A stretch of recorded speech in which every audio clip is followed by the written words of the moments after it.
Hello students, welcome back to my channel. कैसे हो आप सब? उम्मीद करती हूँ बेटा सभी अच्छे होंगे और अपना ख्याल भी रख रहे होंगे। तो बेटा आज हम करने जा रहे हैं अपनी वर्कशीट नंबर 11 हिंदी सब्जेक्ट की है बेटा, जिसमें चैप्टर है हिमालय की बेटियाँ। 3 तारीख की है और 7th क्लास के बच्चों के लिए। चलिए स्टार्ट करते हैं। गतिविधि 1 में क्या बोला? प्यारे बच्चों, आपने अपने आप को नदी मानते हुए अपने आप को आपको क्या मानना है कि आप एक नदी हो।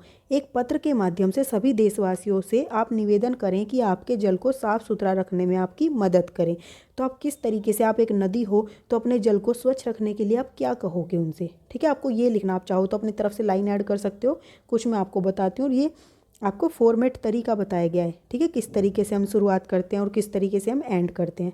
तो हम क्या करते हैं शुरुआत में बेटा, पहले उसका नाम लिखते हैं जिसको हम ये पत्र लिख रहे हैं। ठीक है, यहाँ पर आप नाम लिख दोगे, फिर अपना बताते हो कि कौन हो, फिर ये पत्र क्यों लिख रहे हो वो सब बातें बताते हो। उसके बाद आप धन्यवाद करते हो और आपकी प्रिय नदी, मतलब ये उसका नाम जो लिख रहा है पत्र वो अपने बारे में लिखता है यहाँ पर। ठीक है, नीचे तो देखो बेटा यहाँ पर कैसे लिखोगे। प्रिय देशवासियों, मैं यमुना नदी हूँ। तो बेटा देखो मैंने यमुना नदी पर बनाया, आप और किसी पर भी बना सकते हो। ठीक है, आज मैं आप सभी को इस पत्र के माध्यम से अपनी कुछ पुरानी यादें व अपनी, ये हटा देना है, वह अपनी कुछ व्यथा। ठीक है, यहाँ पर बेटा व्यथा आएगा, ये हटा देना, कुछ व्यथा बताने जा रही हूँ। जैसा कि आप सभी जानते हैं कि नदियों का जल आप सबके लिए कितना महत्वपूर्ण है। आपके हर कार्य की शुरुआत जल से ही होती है और जल ही क्या है बेटा, जीवन रेखा है हम सब की। ठीक है, परंतु एक ऐसा समय था जब आते जाते मुसाफिर मेरे जल का प्रयोग करते थे और अपनी प्यास बुझाते थे। ठीक है, एक स्थान से दूसरे स्थान पर जाने के लिए भी लोग मेरा प्रयोग करते थे। मेरे जल में रहने वाले जीव जंतु भी बहुत खिलखिलाते थे और अच्छे से जीवन यापन करते थे। परंतु दिन प्रतिदिन यही जल आप सबके लिए, आज सबके लिए क्या बनता जा रहा है, एक बीमारी का कारण बनता जा रहा है। मेरे जल में रहने वाले जीव जंतु भी क्या हो रहे हैं बेटा, सांस नहीं ले पा रहे हैं उसमें। और इस सब का कारण आप सबके द्वारा की जाने वाली विभिन्न प्रकार की गतिविधियां हैं। ठीक है, जिनके कारण मेरा जल दूषित होता जा रहा है। ठीक है, जो सिर्फ मेरे जल में रहने वाले जीव जंतुओं के लिए ही नहीं, बल्कि किसके, जो दूषित कर रहे हैं उन सब के लिए भी, बल्कि आप सब के लिए भी खतरा बनता जा रहा है। ठीक है, इसलिए आप सभी को मेरे महत्व को समझना पड़ेगा, तभी आप सबका जीवन भी खुशहाल बन सकेगा। ठीक है, इसलिए आज मैं आप सबसे कुछ प्रार्थना करना चाहती हूँ। ठीक है, तो आप इस तरीके से बेटा लिखोगे, थोड़ी बड़ी है लेकिन बहुत आसान है। तो इसलिए मैं आज आप सबसे एक प्रार्थना करने जा रही हूँ। कहाँ पर थे बेटा, देखो ये रही। प्रार्थना करना चाहती हूँ कि कृपया मेरे जल को कूड़ा कचरा डालकर या उद्योगों से निकलने वाला दूषित जल डालकर मुझे गंदा ना करें और खेतों में कम से कम रसायनों का उपयोग करें, ताकि वह वर्षा के समय बहकर मेरे जल में न घुल सके। ठीक है, मेरे जल में न घुल सके।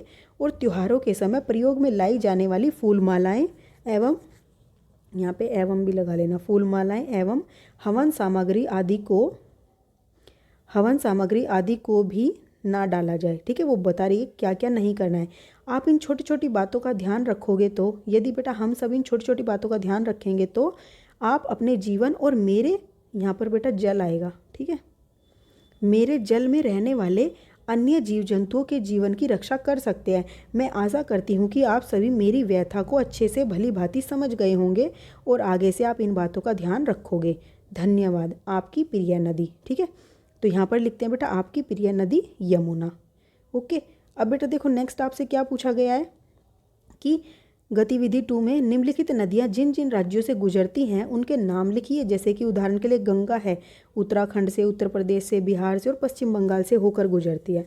ठीक है, तो यमुना किससे गुजरती है, व्यास नदी किससे गुजरती है, गोदावरी किससे गुजरती है और कावेरी किससे गुजरती है, और एक और है बेटा झेलम नदी किससे गुजरती है। ठीक है, तो देखो बेटा किस किस से गुजरते हैं, हम यहाँ बात करते हैं। यमुना नदी है जो है बेटा वो दिल्ली से, कोमा लगा लेना, दिल्ली से, हरियाणा से, राजस्थान से, उत्तर प्रदेश से और उत्तराखंड व मध्य प्रदेश से होकर गुजरती है। ठीक है, व्यास नदी जो है बेटा वो पंजाब और हिमाचल प्रदेश से होकर गुजरती है। ठीक है, और जो बेटा गोदावरी है वो महाराष्ट्र से, तेलंगाना से, छत्तीसगढ़ से, आंध्र प्रदेश से और पौंडीचेरी से।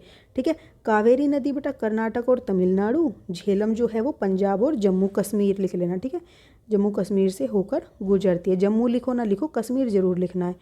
तो ये थी बेटा आपकी कुछ वर्कशीट जिसमें आपने नदियों के बारे में जाना, नदियों के महत्व को जाना, उनकी सुरक्षा कैसे करनी है, उसकी व्यथा को आपने पढ़ा, ठीक है।